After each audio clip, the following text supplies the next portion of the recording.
For months, the Premier has been pushing for a GST increase to help fill a looming federal funding black hole. And with that increase becoming increasingly unlikely, he's issued a stark warning. If you think that some of the changes that we're actually proposing at the moment are challenging and controversial, imagine what we will have to do if we have to live with an $80 billion cut to health and education. Reforms to the state's health system are already underway, which include closing the repatriation hospital and downgrading some emergency departments. But Jay Weatherill says those moves are just to keep within current budgets and don't address future needs, which would be paid for by more Canberra cash. The choices will be, as I say, increased state taxes, borrowings, user pays, closure of more services. Yeah, certainly. That's what we said at the time if we couldn't get a change to these arrangements. Prime Minister Malcolm Turnbull is unconvinced the numbers for a GST increase stack up, perhaps influenced by the fact he's in an election year. What comes after 6? 8.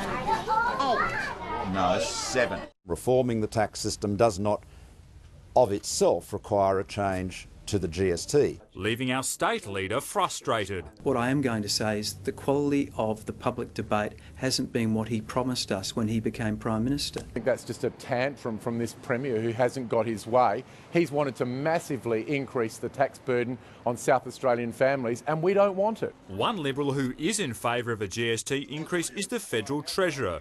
It gives the only opportunity there really is for very big income tax cuts. And Rory McLaren is live at State Parliament. Rory, Jay Weatherill was scathing today in his comments about the PM.